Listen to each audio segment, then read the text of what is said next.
मानपूजापहारः। विजयनगरे रामशास्त्री नाम कश्चन पुरोहितः आसीत्। तस्य पुत्रीद्वयम् आसीत्।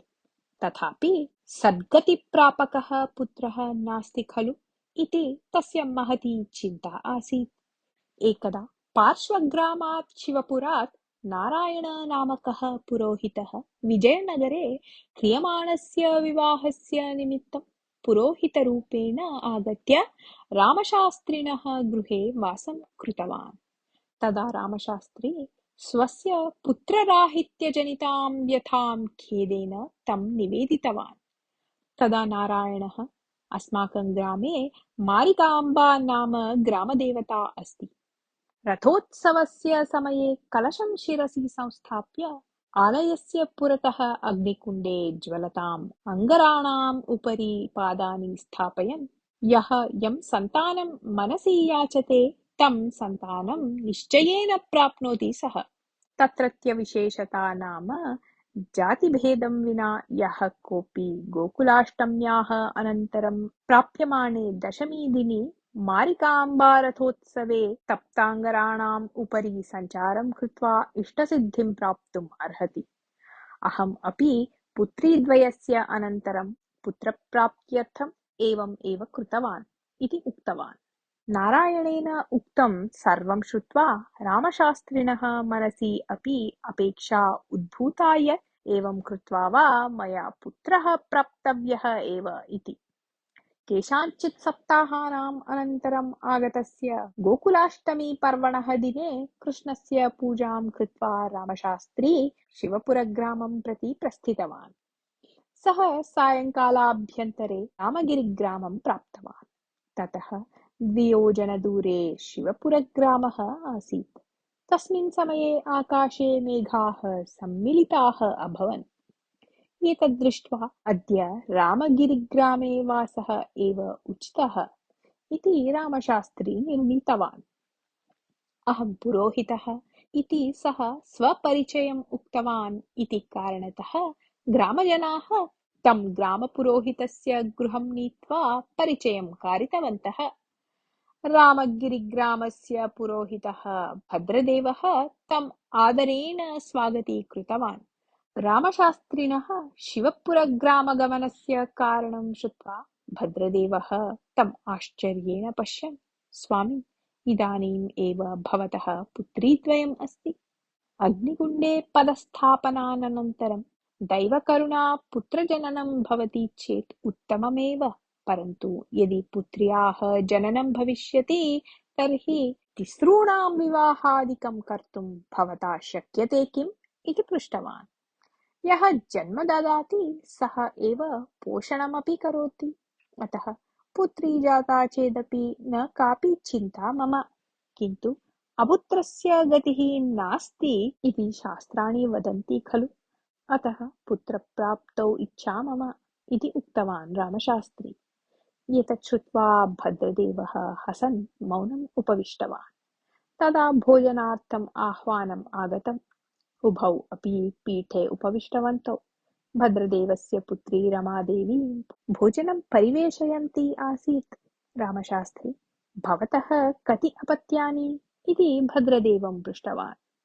तदा रामदेवी एव उक्तवती, स्वामी, मम पितुः एकमात्र पुत्री अहम् एव। मम एकः अग्रजः आसीत्। पुत्रात् एव स्वगर्तप्राप्तिः इति चिन्तयन् अग्निकुण्डे सञ्चारं कृत्वा वरं सम्प्रार्थ्य मम पिता पुत्रं प्राप्तवान् आसीत्।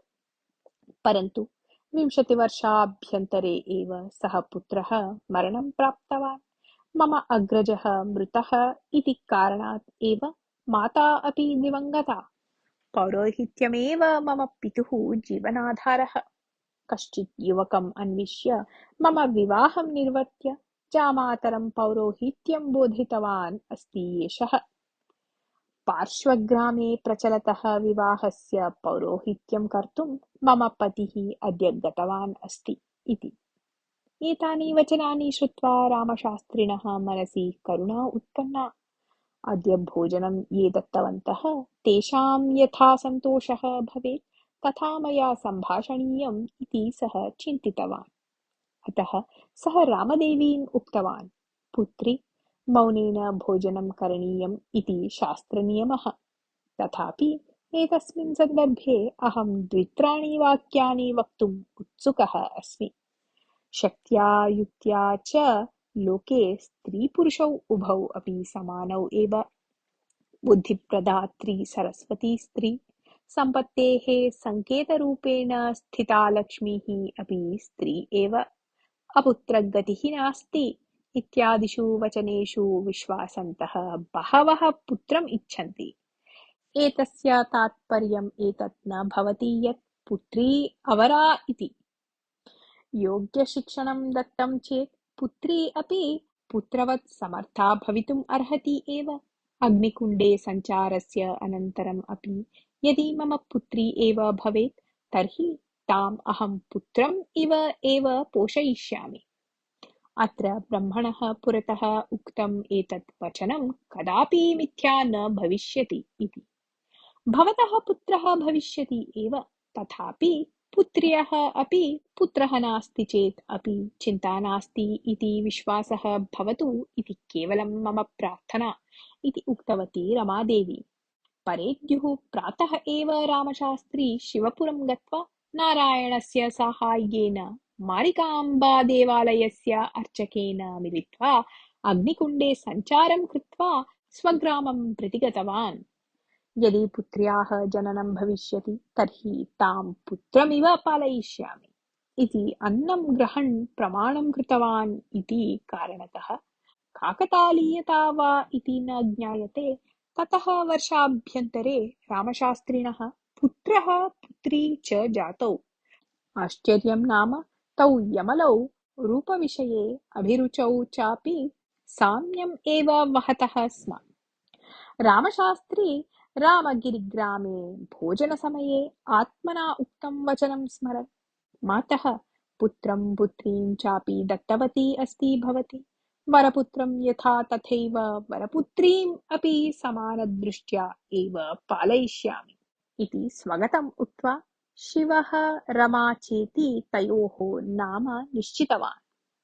अन्येषाम् अभिप्रायम् अपरिगणयन् रामशास्त्री उभयोः कृते अपि उत्तमशिक्षणं दत्तवान्। द्वौ अपि अहमहमिकया पठन्तौ बहुषु शास्त्रेषु पण्डितौ जातौ। तौ शुभमुहूर्ते सञ्जातौ इति कारणतः स्यात् दिने दिने रामशास्त्री धनिकः जातः। प्रथमद्वितीयपुत्र्योः विवाहम् अपि विना कष्टेन कृतवान् सः। इदानीं शिवः रमा च तारुण्यं प्राप्तवन्तौ स्तः। उत्तमसम्बन्धम् अन्विष्य एतयोः विवाहः करणीयः इति रामशास्त्री चिन्तितवान्। शिवः रमा च स्वपाण्डित्येन प्रतिभया च पण्डितपामरादीन् सर्वान् रञ्जयन्तौ उत्तमकवि इति प्रसिद्धिं प्राप्तवन्तौ। भूस्वामिनं पुरतः आशुकवितां वदन्तौ तेषां श्लाघनं प्राप्नुवन्तौ तौ सर्वान् आश्चर्यचकितान् कुरुतः स्म। अथ कदाचित् कश्चन भूस्वामी तौ स्वस्य आस्थानं प्रति आहूतवान्। तदा अपि तौ आशुकविताः कथयन्तौ सर्वेषां श्लाघनौ प्राप्तवन्तौ। परन्तु आस्थाने स्थितः कश्चित् कविः भूस्वामिनम् उद्दिश्य, प्रभो, पामराणां रञ्जनं सुलभम्, किन्तु वस्तुतः कवित्वं पाण्डित्यं वा तदा एव सिद्ध्यति यदा च समर्थेन पण्डितेन आयोज्यमानायां परीक्षायाम् उत्तीर्णता प्राप्यते। एतस्मात् कारणात् एतयोः पाण्डित्यस्य परीक्षार्थं मया समस्या काचित् दीयते। मारः, नरः, पूरः, जारः, परः, हारः इत्येतानि पदानि उपयुज्य एताभ्यां कश्चन श्लोकः रचनीयः। किं दुस्सङ्गात् भवति महताम् इत्यस्य उत्तरम् अपि वक्तव्यम्। एवं क्रियते चेदेव अहम् एतयोः पाण्डित्यम् अङ्गीकरोमि इति उक्तवान्। तदा शिवः रमा च एकं श्लोकम् उक्तवन्तौ। को निर्दग्धस्त्रिपुररिपुणा कश्च कर्णस्य हन्ता नद्याः कूलं विघटयति कः? कः परस्त्रीरतश्च? कः सन्नद्धो भवति समरे? भूषणं किं कुचानां? किं दुस्सङ्गात् भवति महतां मानपूजापहारः इति। एतत् श्रुत्वा सः कविः सन्तोषं प्रकटयन् साधु शिवेन कः दग्धः? कर्णस्य मारयिता कः? नद्याः तीरं कः नाशयति? परस्त्रीरतः कः? कः युद्धे सन्नद्धः भवति? स्त्रीणां भूषणं किम् इत्येषाम् उत्तरं मानपूजापहारः इति एकेन एव पदेन सूचितवन्तौ एतौ। तच्च पदं किं दुस्सङ्गात् भवति महताम् इत्यस्य उत्तरम् अपि अस्ति। पूर्वम् उपस्थापितानां प्रश्नानाम् उत्तराणि तावत् मारः, नरः, पूरः, जारः, परः, हारः चेति एतयोः प्रतिभा निश्चयेन अपूर्वा इति वदन् तौ श्लाघितवान्। नितरां सन्तुष्टः भूस्वामी अपि तौ विशेषतः सत्कृत्य एतोऽप्यतिशयकीर्तिं प्राप्य चिरकालं जीवतां भवन्तौ इति आशिषा अनुगृह्य प्रेषितवान्। कथा समाप्ता।